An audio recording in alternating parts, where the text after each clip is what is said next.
बिस्मिल्लाहिर्रहमानिर्रहीम। अस्सलाम वालेकुम। डियर स्टूडेंट, आज का जो हमारा टॉपिक है उसमें हमने अगला जो पोर्शन है ट्रांसपोर्ट ऑफ गैसेस का, ट्रांसपोर्ट ऑफ कार्बन डाइऑक्साइड, उसको हमने डिस्कस करना है। तो इस पोर्शन के अंदर सबसे पहले समझना ये है कि transport of gases, transport of carbon dioxide कहाँ से कहाँ तक हो रही है। तो टिश्यू के अंदर कार्बन डाइऑक्साइड प्रोड्यूस होती है, जिसमें कहते हैं ये सपोज हमारे पास सेल्स हैं टिश्यूज़ के, इसमें कार्बन डाइऑक्साइड मेटाबॉलिज्म की वजह से प्रोड्यूस होगी। हमें पता है कि सेलुलर रेस्पिरेशन में जब ग्लूकोज ऑक्सीजन के साथ रिएक्ट करता है तो उसकी वजह से कार्बन डाइऑक्साइड प्रोड्यूस होती है। तो वो जो कार्बन डाइऑक्साइड है वो आती है इस टिश्यू फ्लूइड के अंदर, जिसको इंटरस्टिशियल फ्लूइड भी कहा जाता है। और ये जो इंटरस्टिशियल फ्लूइड है, इससे फिर कार्बन डाइऑक्साइड कैपिलरीज में आएगी और वहाँ ब्लड के ज़रिए से लंग्स में ट्रांसपोर्ट होगी और लंग्स से फिर बाहर एक्सपायरेशन के ज़रिए से बाहर चली जाएगी। तो सबसे पहले दो तीन करैक्टर हैं जो कार्बन डाइऑक्साइड के हवाले से याद रखने हैं कि जो कार्बन डाइऑक्साइड है वो मोर सॉल्युबल है देन O2, पहली चीज़। दूसरी, it freely dissolve into the tissue fluid, यानी जो ही बाहर आती है तो ये आराम से टिश्यू फ्लूइड के अंदर डिजॉल्व हो जाती है। उसके बाद फिर ये किस में आती है, ब्लड प्लाज्मा में आती है और ब्लड प्लाज्मा से फिर काफ़ी इसका पोर्शन रेड ब्लड सेल में चला जाता है और थोड़ा सा पोर्शन ब्लड प्लाज्मा के अंदर ही रहता है। यानी इन शॉर्ट आप ये कहेंगे कि जब ये कार्बन डाइऑक्साइड हमारे पास कैपिलरीज में आएगी, सपोज मैं कहता हूँ ये रेड ब्लड सेल है, तो इसका कुछ पोर्शन रहेगा प्लाज्मा के अंदर ही, लेकिन ज़्यादातर पोर्शन किस में चला जाएगा, रेड ब्लड सेल के अंदर चला जाएगा। अब रेड ब्लड सेल्स के अंदर आगे इसके साथ क्या होगा। अब रेड ब्लड सेल के अंदर अगर हम उसकी कंपोजिशन को डिस्कस करें तो रेड ब्लड सेल का एक बहुत बड़ा पोर्शन हीमोग्लोबिन कंटेन करता है। 95% of the red blood cell में हीमोग्लोबिन होता है। तो ये वही हीमोग्लोबिन है जिसने ट्रांसपोर्ट ऑफ कार्बन ऑक्सीजन की थी from the lungs to tissue. तो अब होगा क्या कि जो ही ये रेड ब्लड सेल के अंदर इंटर होगी, अगर हीमोग्लोबिन की बात करें तो हीमोग्लोबिन प्रोटीन है और प्रोटीन में अमाइनो एसिड होते हैं। अमाइनो एसिड का जो आखिरी पोर्शन है, एक तरफ वो अमाइनो ग्रुप से के साथ अटैच होता है और दूसरी तरफ कार्बोक्सिलिक ग्रुप के साथ अटैच होते हैं। तो ये जो अमाइनो एसिड का अमाइनो पोर्शन है, इसके साथ जाके कार्बन डाइऑक्साइड अटैच होती है। तो ये बड़ा इंपॉर्टेंट ऑब्जेक्टिव है कि हीमोग्लोबिन में किस ग्रुप के साथ कार्बन डाइऑक्साइड अटैच होती है।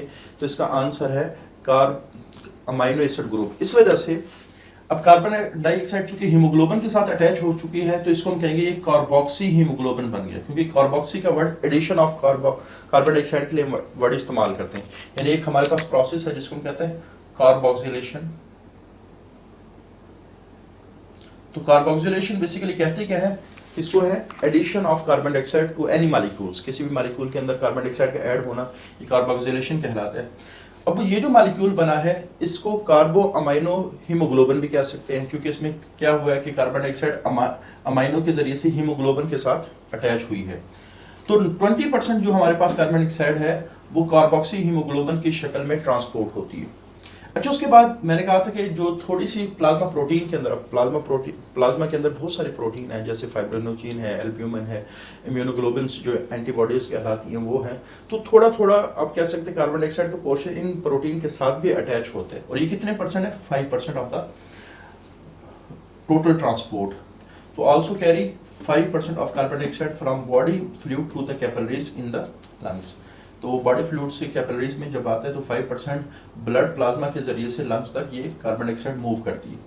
अच्छा, उसके बाद ज़्यादातर जो पोर्शन हमारे पास रेड ब्लड सेल्स के अंदर इंटर हुआ है वो एज बाइकार्बोनेट आयन की शक्ल में ट्रांसपोर्ट करेगा। अब ये देखना ये है कि ये बाइकार्बोनेट आयन बनते कैसे। 70% और काफ़ी सारी बुक्स में ये 85% भी है, अप टू 90% भी लिखा हुआ है।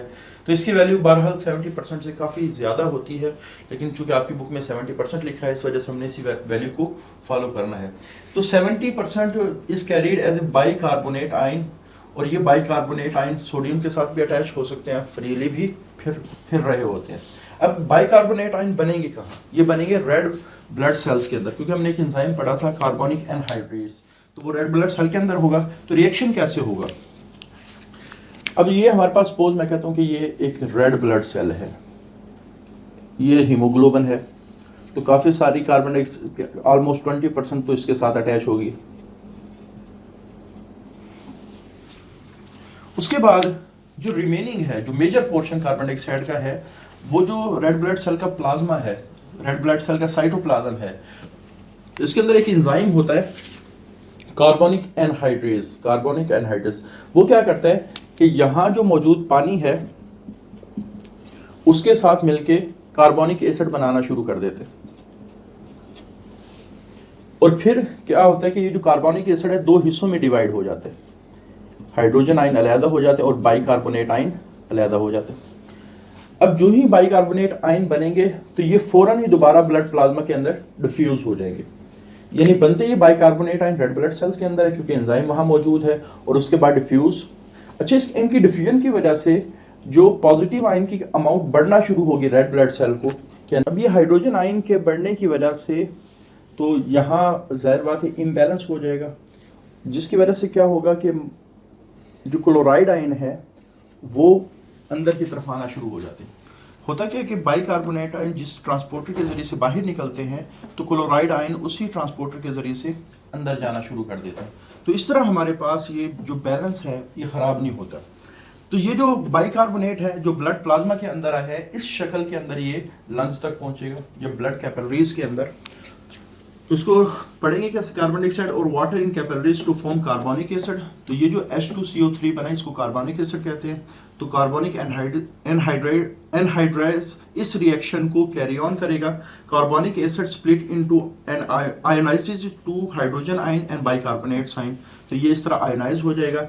When blood leave capillary bed, जिस वक्त ब्लड कैपिलरीज से आगे वेन्स में आएगा, वेन्स से आगे फिर लंग्स की तरफ मूव करेगा, तो ज्यादातर most of the carbon dioxide is in the form of bicarbonate ions. तो ये बाइकार्बोनेट आयन की शक्ल में होता है। और ये जितने भी रिएक्शन हुए ये सारे के सारे रिवर्सिबल हैं, यानी लंग्स में जिस वक्त पहुंचेगी आप कह सकते हैं बाइकार्बोनेट आयन, तो ये अपोजिट डायरेक्शन में ये रिएक्शन शुरू हो जाएंगे। जैसे लंग्स में क्या होगा कि जो हाइड्रोजन आयन है वो बाइकार्बोनेट के साथ मिलेंगे और बाइकार्बोनेट से दोबारा कार्बोनिक एसिड बनेगा और फिर कार्बोनिक एसिड दोबारा स्प्लिट करके H2 और CO2 बना देगा। और CO2 क्या करेगी, जिस तरह हमारे पास ये जो एल्वियोलाई है इनके राउंड में ब्लड कैपिलरीज होती हैं, तो CO2 जब ब्लड कैपिलरीज के अंदर बनेंगी तो ये दोबारा किस में आ जाएंगी, एल्वियोलर स्पेस में आ जाएंगी और यहाँ से बाहर चली जाएंगी। अच्छा, बहुत थोड़ी सी अमाउंट जो बाइकार्बोनेट्स की है वो पोटाशियम के साथ भी अटैच होकर आ रही होती है। यानी आप कह सकते हैं टोटल हमारे पास 4 यहाँ हमने मीन्स पढ़े हैं जिनके जरिए से ट्रांसपोर्ट होती है। Carboxy haemoglobin, plasma protein as bicarbonate ion, और उसके बाद हमारे पास है विद पोटाशियम आयन। अच्छा, उसके बाद एक बड़ा इंपॉर्टेंट शॉर्ट क्वेश्चन है कि कार्बन डाइऑक्साइड की कंसंट्रेशन आर्टीरियल ब्लड और वेनस ब्लड में कितनी है, और जब ये टिश्यू से गुजरेगा तो कितनी कार्बन डाइऑक्साइड लेगा, और जब ये लंग्स से गुजरेगा तो कितनी कार्बन डाइऑक्साइड लेगा। तो सबसे पहले तो हम डिफरेंस देख लेते हैं।